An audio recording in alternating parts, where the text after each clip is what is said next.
Pame, Calimera.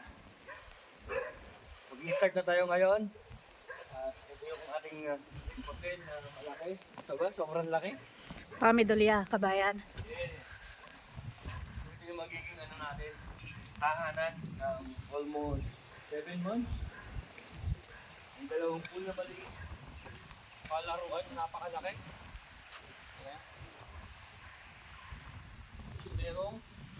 Merong 23 na rooms. Ooh. Sa ngayon, ay ayos at maglilinis kami. Reporter yan. Mahulog ka, Kabayan. May ano kaya dyan? May buhaya kaya dyan? At ayusin pa natin. Ang officially start nito ay April 16. So meron tayong 15 days para maglinis. At kasama natin si Kabayan. At ang buong team ng ano na to, ng hotel na to. Kung sa inyo, napakabuti, no? Tinagap yung si Kabayan. Kabayan, I'm freezing. I'm freezing. It's so cold. Masama yung panahon ngayon. Paano ba yan? Ang lamig. Time check is 9 o'clock. Naantay natin sila bago tayo magsimula kung anong iuutos. Sige, sayo ka na lang, Kabayan. Paborito kong dance step.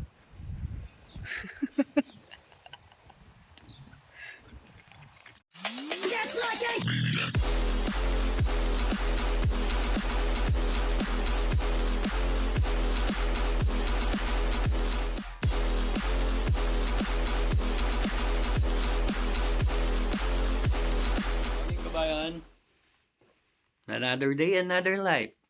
First day today.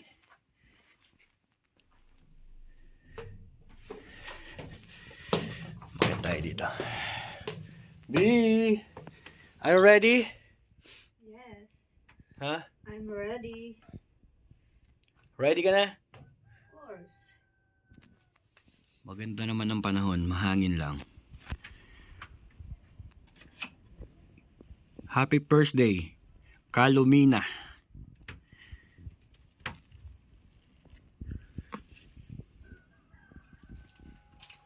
Ano yung baon mo? Hindi ka talaga papahuli, no? Gusto mo lagi mayroong baon na pagkain pag sa trabaho, eh. No? May matay ako doon. Maglalakan tubig. Tubig, huwag na. Hindi. Yung tubig. Maglilinis na tayo, eh. Pa-makeup ka pa. Siyempre, para bang ano, tawag doon, hindi mo maramdaman yung pagod. Kung mapagod ka matis, maganda ka pa rin. Yeah. Day nga pala namin ngayong araw dito sa bago naming hotel. Actually, family business itong nakuha namin. Akala ko nung una, mahirap maging cleaner. Pero, madali lang pala. Buti naka-experience na ako sa Austria. Last winter kaya di na ako nangangapa. Tsaka, di naman kalakihan ang room nila. Meron palang 23 rooms itong apartment na to. Since malapit na ang open this coming April 16, need na naming malinis lahat ng room. Feeling ko, nasa good environment na ako ngayon. Di gaya sa hotel ko dati. Maraming boss, yung iba naman, boss-a-boss. Kita nyo naman gaano ako kasipag dyan. Dito sa Greece, swertehan lang sa hotel. Di lahat pare-parehas. Minsan, okay yung hotel, pero di okay yung mga ka-work. Minsan, okay yung ka-work, pero pangit ang benefits ng hotel. Point ko lang dito, walang perpektong hotel. Need mo lang talagang mag-enjoy sa pagtatrabaho para di halatang pagod ka. Kuskus Kabayan, bawal maarte dito. Di ka kikita kung sobrang arte ka. Ganitong buhay pag alipin ka ng euro. Dapat masipag ka talaga. Wala kang arte sa katawan. Kagandahan lang dito, dalawa kami mag-partner. Di nakakapagod, lalo kasama ko si Kabayan. Hihi, hello yarn. Papakainin kaya tayo? First day namin. Hello, Kabayan. Pagkain agad ang iniisip. Maglinis ka muna. Taganap din si Kabayan dito. todo ang linis. Sabi niya kasi yung galawan niya pong 5-star. Kita mo naman, no? Bawat sulok nililinis talaga. Pagkatapos ko ngang gawin yung CR, ito naman, napalaban ako sa paglalagay ng kortina. Medyo mahirap din pala to, lalo pag hindi ka sanay. Kasi yung unang experience ko is sa kusina, and then napunta ako dito, yun hopefully, mas magamay ko pa. Sa akin, mas madali ng konti dito kumpara sa kusina kasi sobrang daming preparation doon sa umaga. Pagkatapos, magsaserve ka naman ng gabi. Kaya feeling ko mas doble yung pagod sa kusina kumpara dito kasi pwede kang magpahinga ka kapag medyo napagod ka na at madali lang kasi may kasama ka. Tsaka mas feeling ko is mas mamamanage ko yung time ko dito.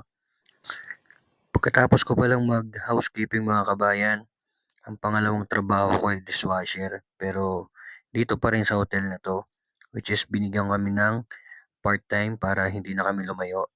After ilang minuto, natapos ko na rin. Nakita nyo naman, pinaghirapan ko. And finally, nakatapos na kami ng isang para makalipat na kami sa kabilang room kasi marami-rami pa yung gagawin namin. So yun na nga, 1% pa lang yung pinakita ko dyan. Malinis na, kabayan. Yes, pang 5-star. At pang 5-star. Mga check nga. Tingnan nga. Ito na pang... Ay, puta. Shit. CR. Grabe. Ang ganda. Ang malinis na, kabayan. Yung cabinet, ayun. Ang malinis Ganyan na. lang ako galing gumawa. Ang malinis na.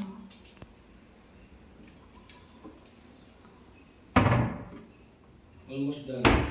Pero hindi pa masyadong ano yun. Malinis na. Well done. Yung rep mo. Grabe. Wala akong makitang alikabok. Nice. Ah. Ano, kabayan? Ayos ba yung nilinis natin? Yes, nakadalawang room tayo. So, mahaba pa yung biyahe natin. Masama ang panahon. Oo. Pame, Kailangan nating sa bilisan. mga nakapanood, subaybayan nyo ang aming pagiging cleaner dito sa isang family business. Oo, I hope tara so. na kasi maano pa yung biyahe Biyahe natin. natin, tara, pamayon tayo. Pame. Maiwan tayo ng bus. Thank you for watching, mga kabayan. So yun, after ng 1 hour, dito na tayo sa bahay. Ito na agad yung bahay. Ito na yung bahay, 1 hour.